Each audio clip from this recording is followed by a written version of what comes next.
bom, né? Graças a Deus.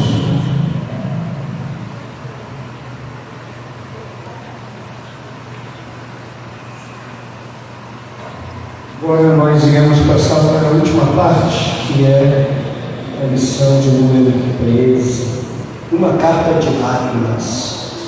Na 2 Coríntios, a partir do 10, capítulo 13, né? Na verdade é um resumão de todo este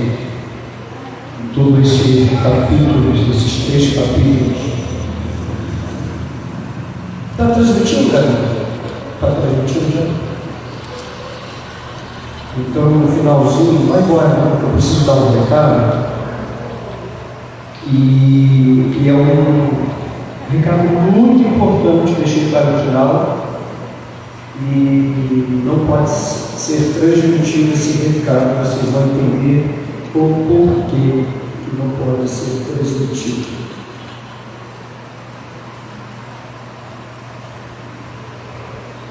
Segundo Coríntios capítulo 10, e começa o apóstolo Paulo falando aí sobre a defesa da sua autoridade apostólica. É interessante, porque aqui muda tudo. Alguns estudiosos, só para que você possa entender um pouquinho, alguns estudiosos eles dizem que o capítulo 10, a partir do capítulo 10, 11, 12 e 13, alguns acreditam ser até uma terceira carta do apóstolo Paulo, porque aqui meio que destoa um pouco do restante do assunto da carta. Ele começa a falar e a trazer uma certa exortação de um modo diferente. E aí ele começa a falar um pouquinho daquilo que ele estava vivenciando, daquilo que ele passou, e ele começa a dar testemunhos pessoais dele, para poder trazer ensino assim para a igreja de Corinto. Por isso, o tema aqui é muito sugestivo. O pastor Walter Miranda, ele colocou como uma carta de lágrimas, porque na verdade o assunto ele muda totalmente. Ele vem de um conforto, um consolo, vem de uma crescente. Ele sabe que a igreja lá está se ajustando, precisava apenas ajustar a questão da generosidade, mas aí de repente ele muda totalmente o seu conteúdo de sentimentos daquilo que precisava passar para a igreja de Corinto, E é interessante que o ministério do apóstolo Paulo, ele é um ministério que foi marcado por muitas lutas, Você sabe disso, por onde ele passou. O apóstolo Paulo teve muito tumulto, muitas pessoas ficavam revoltadas com eles, Ele recebeu ações da apedrejamento, foi preso, Ele enfrentou ataques de judeus, de gentios, de todo tipo de pessoas, E é interessante que ele suportou todas as provações e privações que vieram contra ele, como servo do Senhor, com aquilo que Deus tinha colocado para a vida dele. Não é fácil, ele diz que ele passou fome, ficou frio, foi apedrejado, ele passou por naufrágio, tantas coisas aconteceram, mas nada disso foi capaz de parar o apóstolo Paulo, nada disso foi capaz de impedir que ele levasse a palavra de Deus adiante. E é interessante que de todas as igrejas que ele fundou, você pode perceber pelo relato até esse momento, principalmente a segunda carta, que a igreja mais amada foi a igreja de Corinto. Foi a igreja mais amada pelo apóstolo Paulo. Só que foi a igreja também que deu mais trabalho para ele. É interessante, Porque parece até que quando os nossos filhos, aqueles que dão mais trabalho, não estou dizendo que o seu filho dá trabalho, mas aquele que dá mais trabalho parece que é aquele que é mais amado. Não, na verdade é porque pega mais atenção sua, Então, assim, a igreja de Corinto pegou muita atenção, O apóstolo Paulo ficou muito sempre voltado para ela, muito atencioso com ela, sempre exortando, não desistiu da igreja de Corinto, apesar de ela ter pensado muito carnal, ela sempre perdeu na sua caminhada, mas ele não desiste dessa igreja, ele continua exortando, ele continua pregando a essa igreja, até que essa igreja começa a caminhar de acordo com a palavra de Deus, né?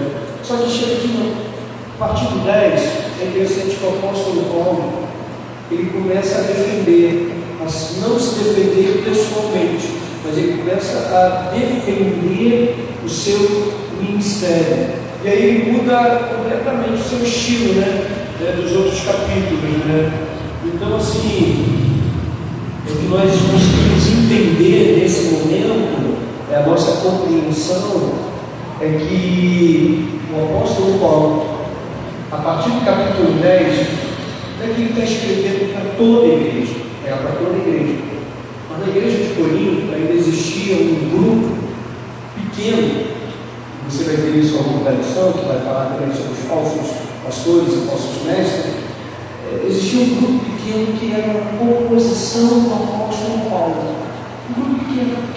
E dá a entender que ele começa a escrever direcionado para esse grupo, falando diretamente para aquele grupo que era opositor dele, que não gostava dele, aquele grupo que não apreciava o apóstolo Paulo. E em nenhum momento faz defesa de si, mas ele começa a defender o seu ministério apostólico, ele começa a defender aquilo que ele acreditava. E aí ele começa a contar algumas coisas que havia acontecido com ele, né? É interessante que um pastor, ele fez um comentário bíblico chamado Mitchell, e em seu comentário bíblico ele escreve assim: nos 9 capítulos, Paulo escreveu para a maioria da congregação que o amava e o apreciava. Nos 4 últimos, ele diz ao pequeno grupo que resistia a ele. Paulo não se defendia, mas Paulo defendia o seu ministério, defendia a sua autoridade e a autoridade que Cristo havia colocado sobre ele, uma autoridade apostólica, né, que Paulo se dizia, né, ele era apóstolo de Jesus Cristo, pois ele teve um encontro real com o Senhor Jesus Cristo, né. E essa carta de lágrimas tem essa sugestão justamente pelas dificuldades que ele estava encontrando e quando ele começa a falar do que ele havia vivenciado. Você vai ver que nesses capítulos você vai encontrar ele falando sobre a visão celestial que ele teve, nós iremos falar sobre isso. Ele vai falar sobre o espinho na carne, que tanto o incomodava, que ele ora a Deus sobre esse espinho, mas tudo isso aconteceu com ele e ele está falando para essa igreja, para esse grupo. Que é como se ele estivesse dizendo: olha, eu não caí aqui de paraquedas, eu não sou apóstolo de Jesus Cristo por mim mesmo, mas eu sou apóstolo de Jesus Cristo por aquilo que Jesus Cristo fez na minha vida, pelo chamado que Jesus Cristo fez comigo no caminho para baixo. Eu sei o que eu vi, eu sei o que eu presenciei, eu sei o que eu fui ensinado, eu sei a experiência que eu tive. O apóstolo Paulo meio que defende esse ministério apostólico que ele estava vivenciando. E é só para a gente andar, e aí a gente vai entrar melhor. No tópico 2, ele vai falar sobre os mestres falsos e os mestres verdadeiros. No capítulo 11, no versículo 4, há uma expressão muito interessante do apóstolo Paulo que diz assim: porque se alguém for pregar vos outro Jesus que não temos pregado, ou se recebeis outro Espírito que não recebeis, ou outro Evangelho que não abraçaste, com razão sofrereis. Uma outra versão diz assim: se na verdade vindo alguém pregar outro Jesus que não temos pregado, ou se aceitar espírito diferente, ou evangelho diferente que não tendes abraçados a esse, de boamente o tolerais.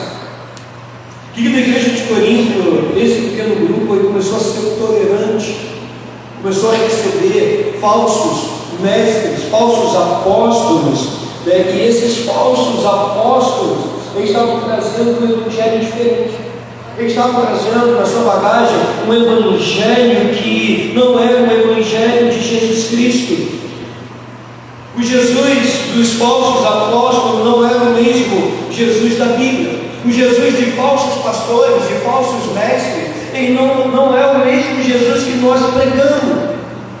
E é interessante que eles Eles pregavam Jesus que curava, sim. Eles pregavam o Jesus que fazia coisas maravilhosas, sim.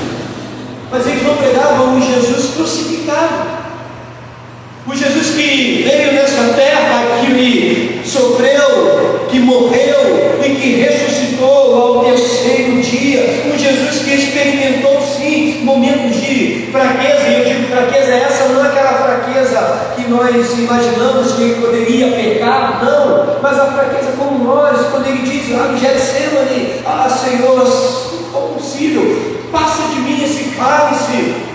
Jesus sabia o que estava para acontecer. O Jesus que passou aqui por humilhação, que passou por perseguição, que enfrentou a morte. Existe um evangelho, querido, um evangelho que só prega a vitória e a vitória e a vitória. Sim, a Bíblia nos fez mais do que vencedores em Cristo Jesus, mas enquanto caminhamos aqui nessa terra, nós sabemos que iremos enfrentar adversidades. E se alguém quer o evangelho para você, e que você não irá passar por lutas, e se você escuta uma mensagem, e que querido, tira totalmente a luta, a dor, querido, isso é um falso evangelho.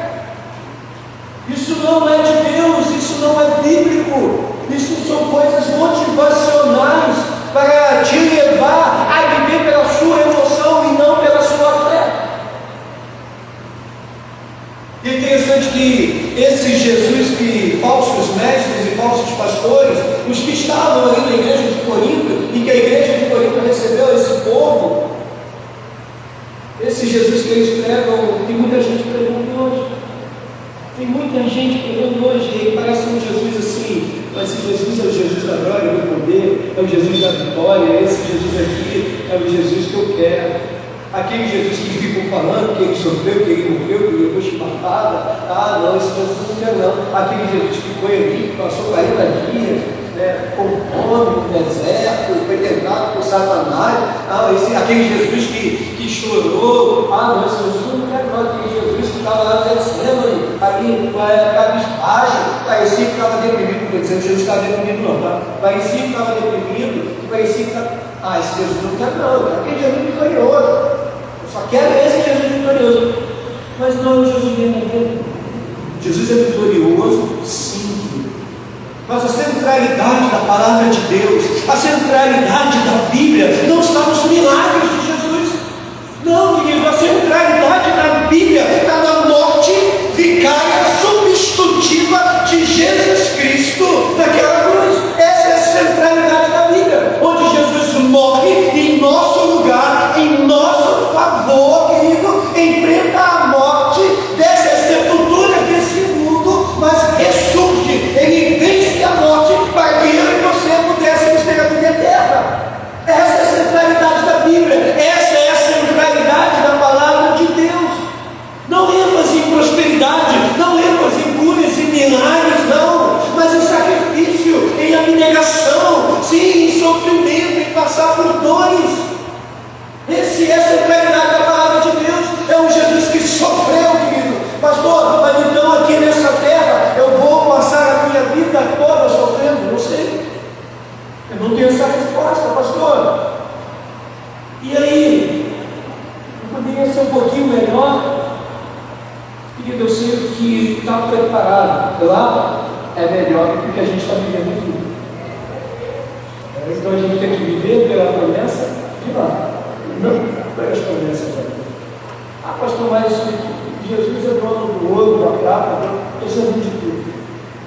É dono da minha vida, o Senhor da minha vida, o Senhor da sua vida. Se Jesus sofreu, por que eu não posso sofrer? Se Jesus foi humilhado, por que eu não posso humilhar? Se Jesus sentiu fome, por que eu não posso sentir fome? Quem disse que não? E quem diz ao contrário disso, querido, ele está querendo te passar uma ideia de evangelho que não existe.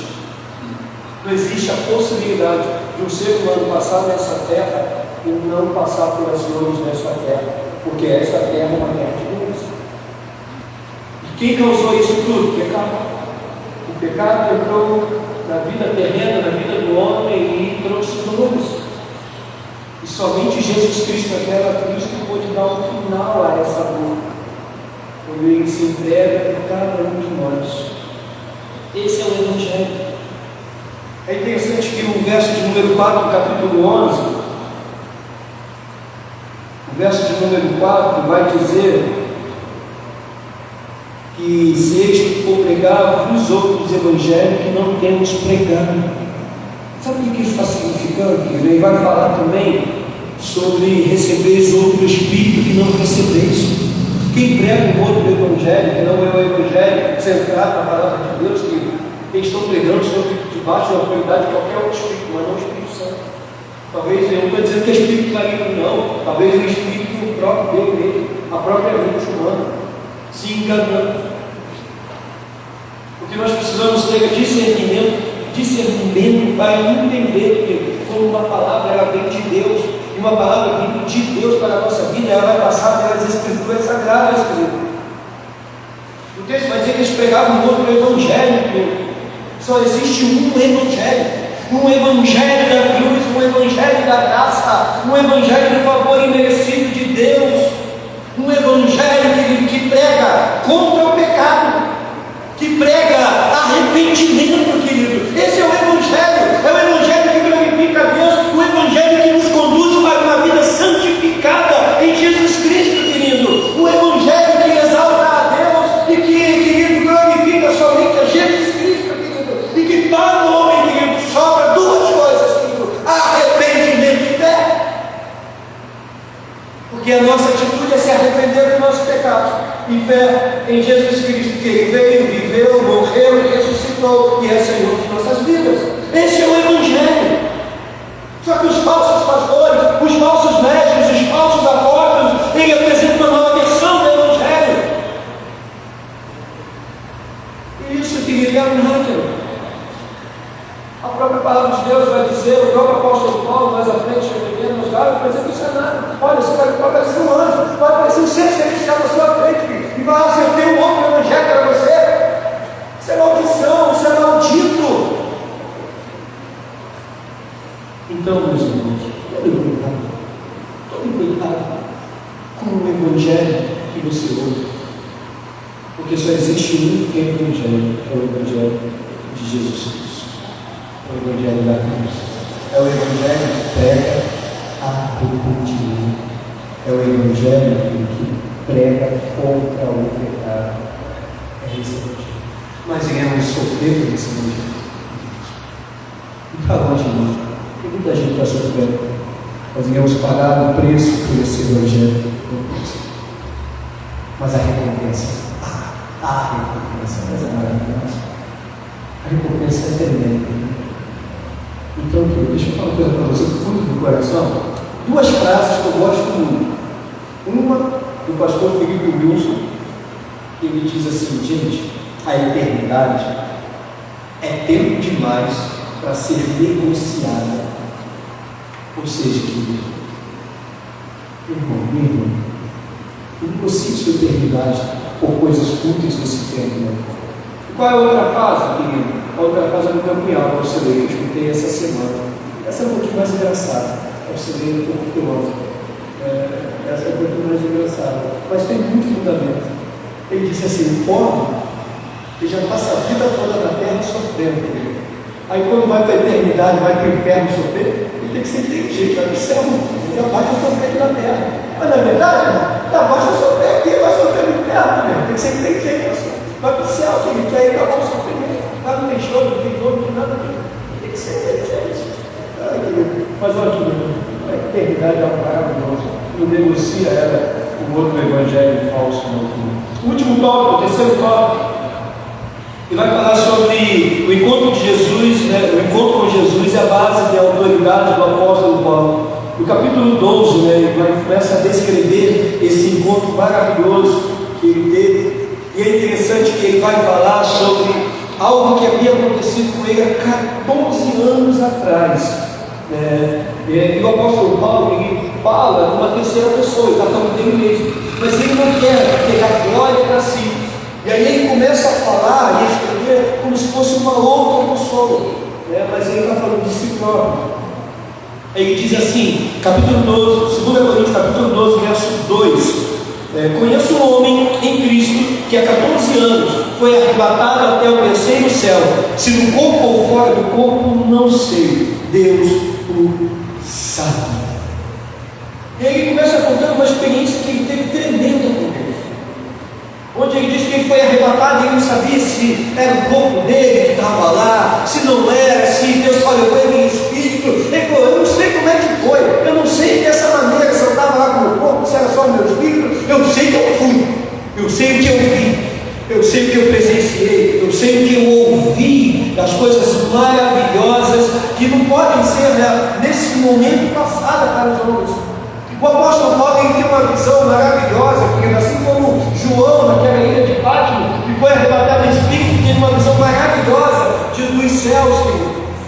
O apóstolo Paulo tem essa mesma visão maravilhosa, diz que ele foi ao terceiro céu. Pastor, o que é terceiro céu? Então no céu vai ter nível, aquele que for melhor aqui na terra vai estar no terceiro, o que for piorzinho, porque esse Paulo está no terceiro, então Paulo é top, vai estar lá no melhor. Então eu vou ficar ali no primeiro?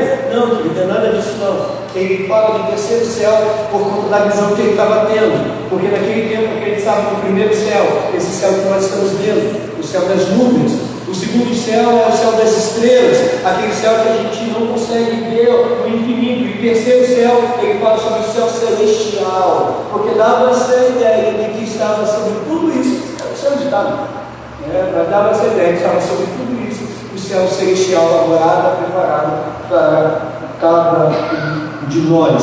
Por isso ele usa essa expressão do terceiro céu. Só que é interessante que o apóstolo Paulo ele fala dessa visão, e aí depois dessa visão maravilhosa, dessa visão gloriosa, o apóstolo Paulo ele começa a mudar.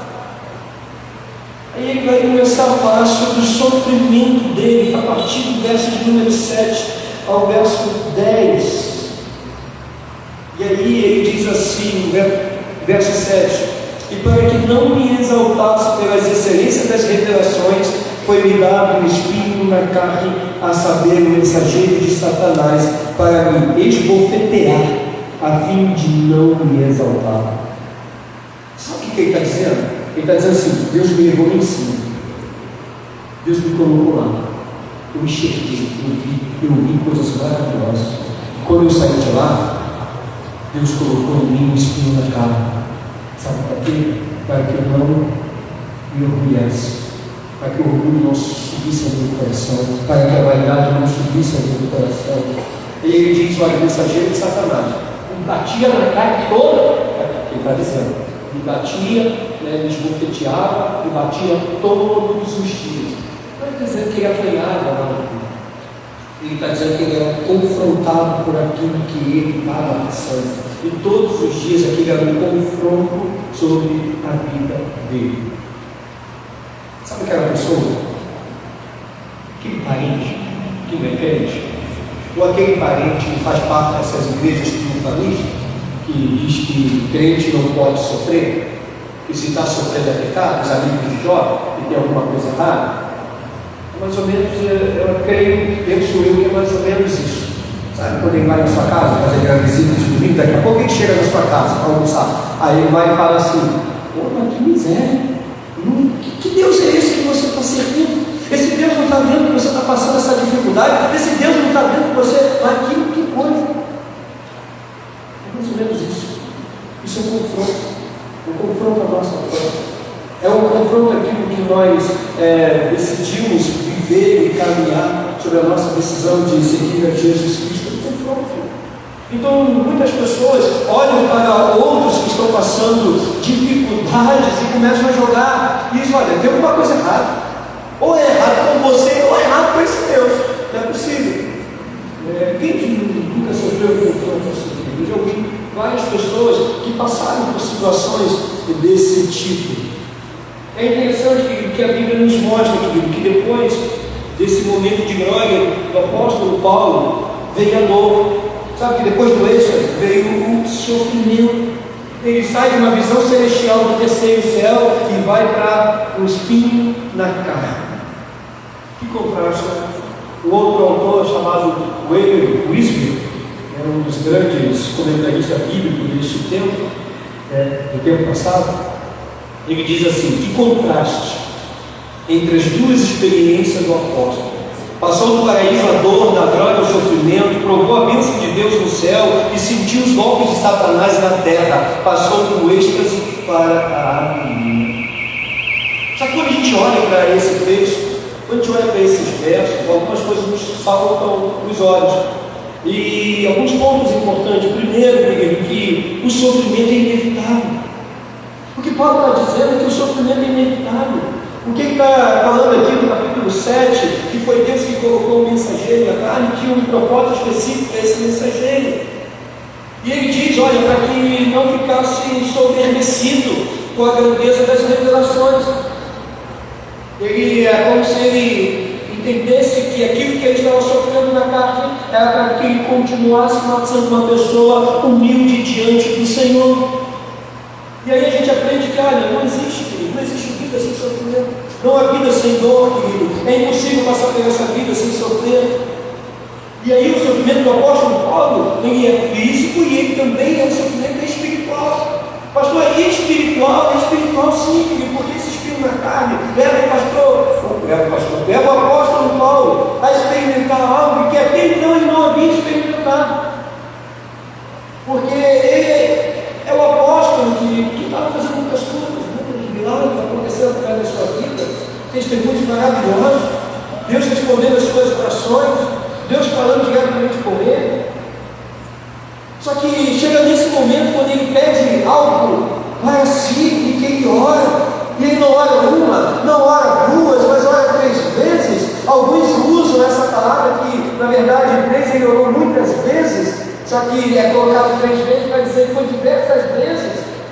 Talvez foi mais, a gente não sabe exatamente, né? Mas sabe que foi muitas vezes ele se ajoelhou e orou e pedindo a Deus para quê? Para que Deus aliviasse aquilo, para que Deus tirasse aquele sofrimento, porque era algo que incomodava muito ele, era algo que todos os dias ele era confrontado.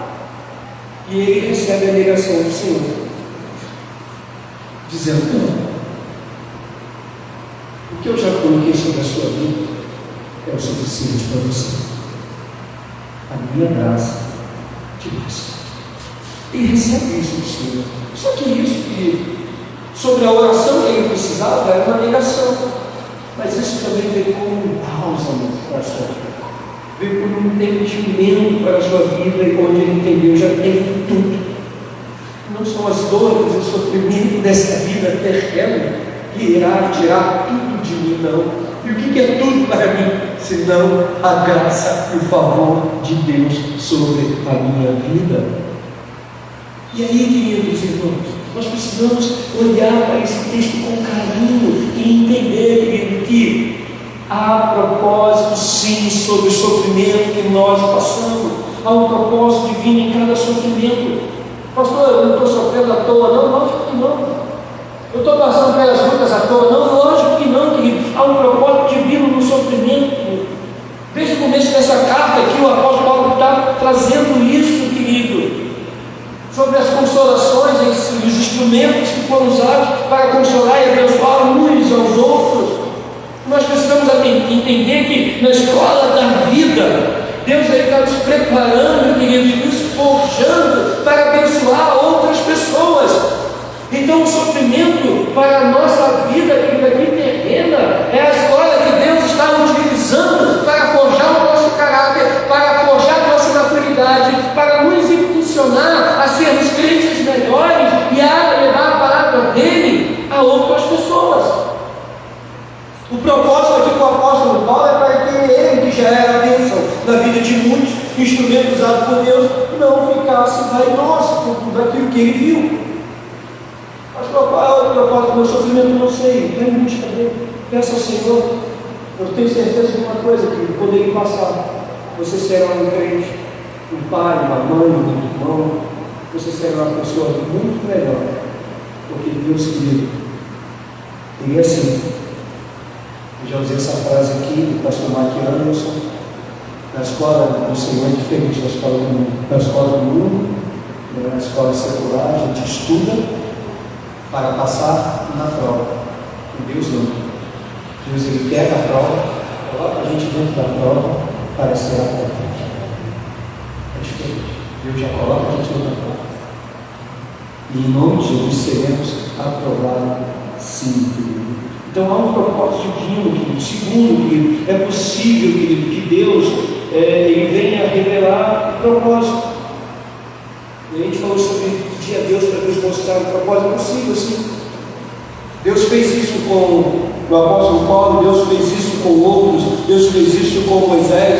Quando Moisés ele vai entrar naquela terra, ele mostrou para Moisés o propósito daquilo, ele mostrou para Josué o propósito de eles ter perdido a batalha ali naquela pequena cidade em Ai.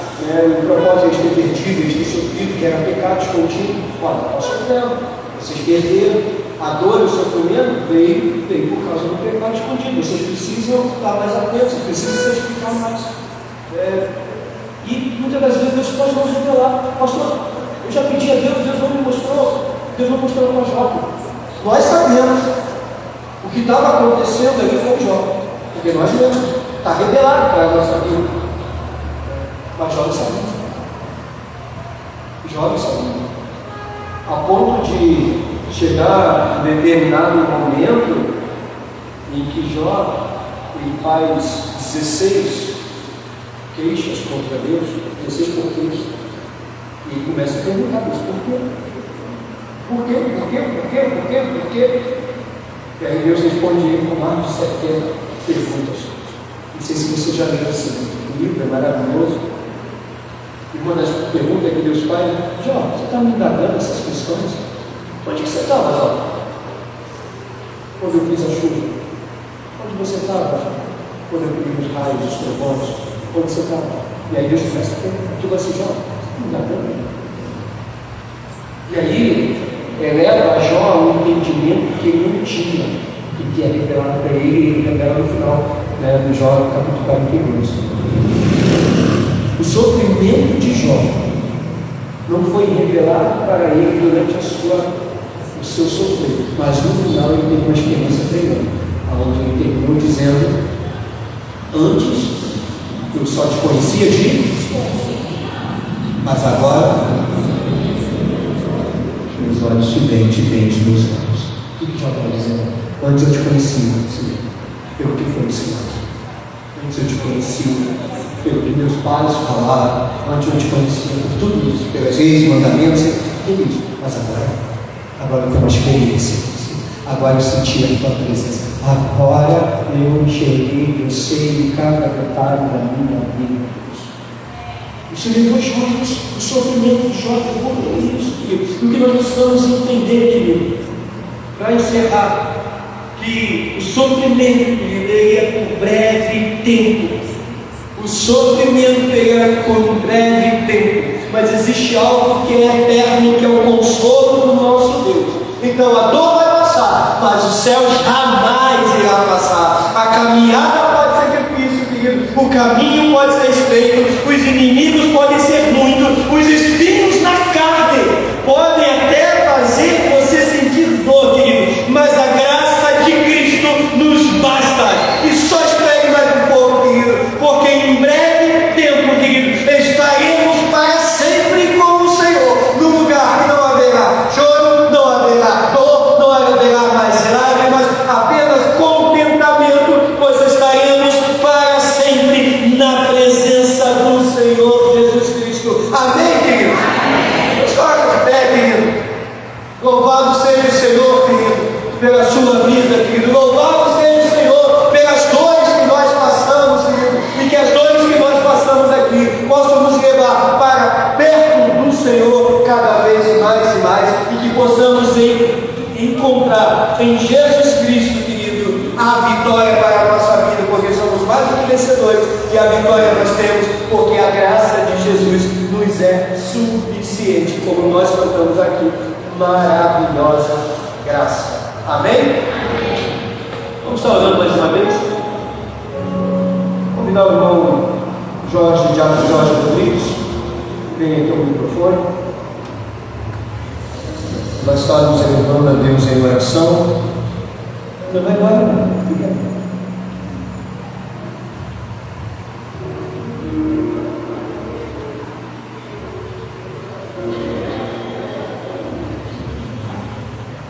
Ele falou que a voz dele não está 100% não. Mas tem problema? Deus abençoe.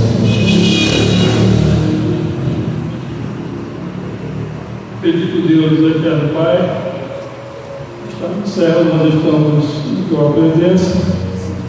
Queremos te agradecer, Deus, esse privilégio de poder estar aqui para louvar, para bendizer, para glorificar o Teu santo nome. Muito obrigado, Deus, pelas lições que podemos aprender aqui nesta manhã. Muito obrigado, Deus, pelo Deus que o Senhor é presente, Deus, em nossas vidas.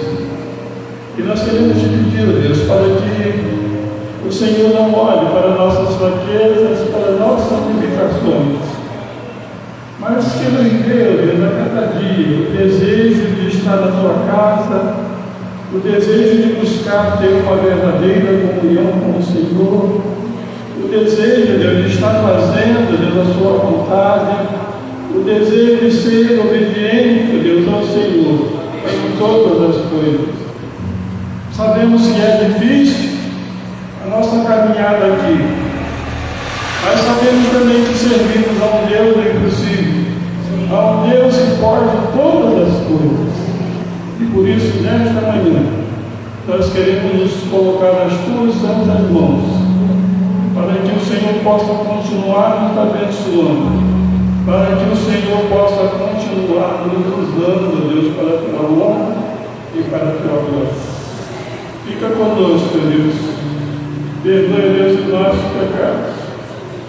É a oração que nós fazemos no nome santo do Seu Filho amado, Jesus Cristo. Amém.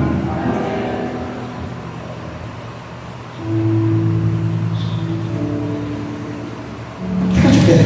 Vamos adorar o Senhor do Pai, por favor. Pessoal do vocal, senão o pastor Francisco vai cantar. Vocês não querem isso, né? A música agora não foi combinada não, mas você conhece, querido. Nossa projeção está um pouquinho ruim, já até apagou. Mas a música começa falando assim: Deus não rejeita a oração é alegria. Nunca veio um justo sem resposta ficar no sofrimento. Basta somente esperar o que Deus irá fazer. Quem conhece? Então você vai cantar com muita vontade nesse momento. Você vai exaltar o Senhor assim com todo o seu corpo. O inferno estremecer. Você vai dizer: Deus vai na frente, abrindo um caminho, quebrando as correntes, tirando os espinhos e ordenando aos anjos para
Gabi, por favor, fala junto. Isso. Querido, você que está nos acompanhando de casa, que Deus nos abençoe grandemente. Um abraço, um beijo no seu coração e até logo mais.